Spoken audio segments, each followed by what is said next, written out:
It's important when we're thinking about sleep to be aware of how we approach improving our sleep. And as you may remember, I feel it's really important that we differentiate between curing our sleep or fixing our sleep problems and improving our sleep, and specifically focusing on improving the quality of our sleep versus the quantity. So one of the things that we do in sleep psychology is we look at different areas and all of the areas that actually apply to sleep. So the key things that I do, I kind of put them into an ABCD order. So I'll go through them quickly with you now. These are the areas that are important to consider and to think about and to work on. And as we do that, each of these things will start to improve the quality of our sleep and improve our ability to sleep and stay asleep. So A stands for arousal. Emotional and mental and physical arousal is what we're looking at. Specifically, our tendency to become hypervigilant or hyper observant around our sleep. So it makes perfect sense that if I'm hypervigilant, checking, and if I'm hyper observant and I'm monitoring, obviously that's going to get in the way of me being able to sleep, because I'm actually kind of focusing so much on whether I'm sleeping that I'm not sleeping at all. We become so overfocused that we create a high level of arousal, and that high level of arousal inhibits our sleep. We also need to have a look at what can contribute to our arousal system, and I'll chat about that in another video. So what we can contribute to our arousal system and what makes us get into a state of arousal, so that we can plan and address and manage that arousal to take more control when we want to get to sleep. This is not about, well, yes, sleep is a process of de-arousal, but this isn't necessarily that we can switch off all arousal. What if some of that arousal is coming from environmental situations that we find ourselves in? Maybe we're dealing with particularly excessive stress at the time, or maybe we've got some pain in our body or some other issues that are going on that are actually impacting.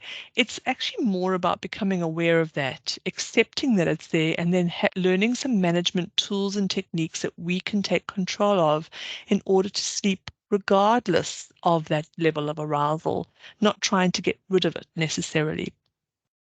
B stands for behavior, and this is where we examine the general routine or sleep hygiene habits. Now, a lot of people really do understand the concept of sleep hygiene. This is where we kind of watch for not drinking. If I'm very sensitive to caffeine more, then I wouldn't be drinking caffeine or any sort of stimulants before I go to sleep, or the concept of going to sleep at the same time and waking up at the same time to set a routine. So most people have a pretty good idea about good hygiene, about that kind of idea of going to bed at the same time and waking at the same time. What most people are unaware of, though, is how on a behavioral basis, we actually set habits and the process of installing a new habit. So when we've got a habit that's in place, maybe we've got some habits that aren't really working for us, especially around sleep, and we want to put a new habit in, that actually is something we need sometimes some help with. And specifically, the key thing is consistency and repetition over a period of time in order to set that habit and get it to work for us.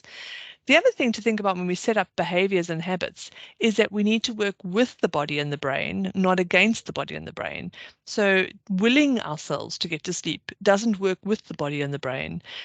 Even if I were to go to bed at the same time every night and wake up at the same time in the morning, just that alone might be helpful for some people. But for other people, if I'm kind of trying to force that to happen, I'm ending up working against the body and the brain, as opposed to working with it. So learning and sort of the work that we do a lot of when we help people around this is really the understanding behind motivation and behavior change and how to set up habits in a way that they stick. So in general, there's always a few things we can tweak to assist the body with sleep and set the intention to sleep in our behavior. This is also the point where we might change sometimes the number of hours that a person is sleeping, depending on what the sleep problem they're presenting with.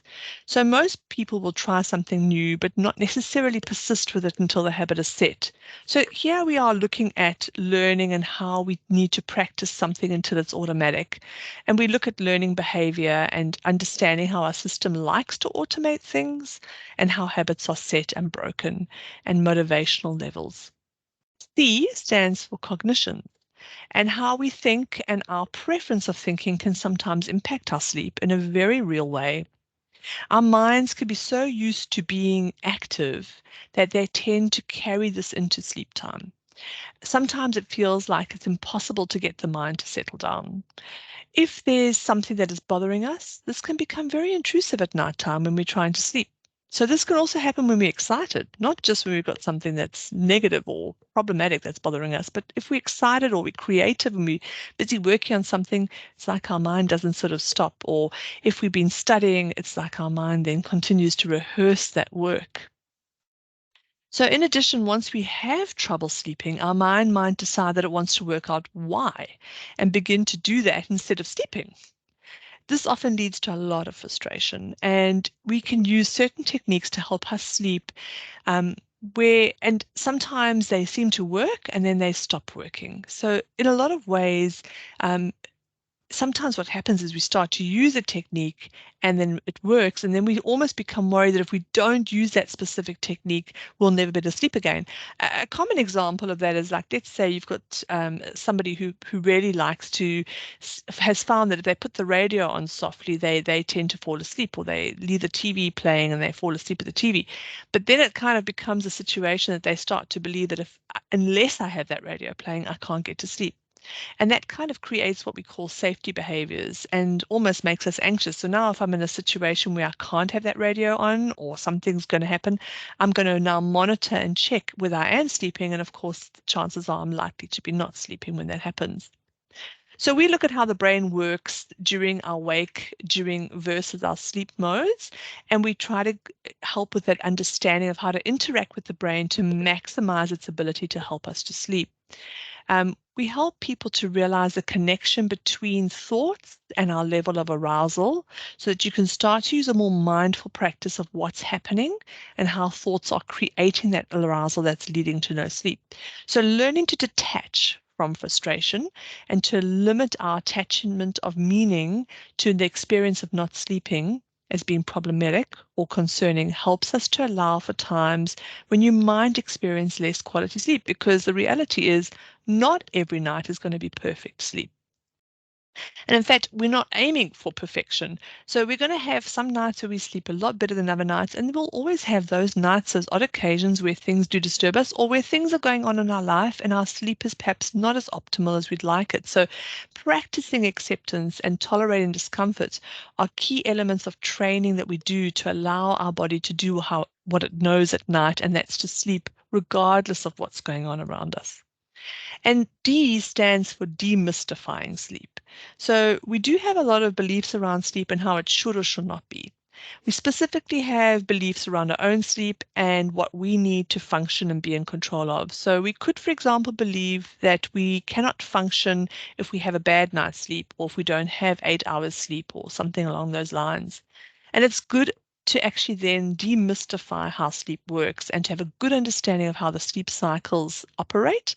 And as we can often feel that other people seem to like fall asleep instantly, their head hits the pillow and they wake up and they've had this night's sleep, but actually that isn't necessarily how it really works.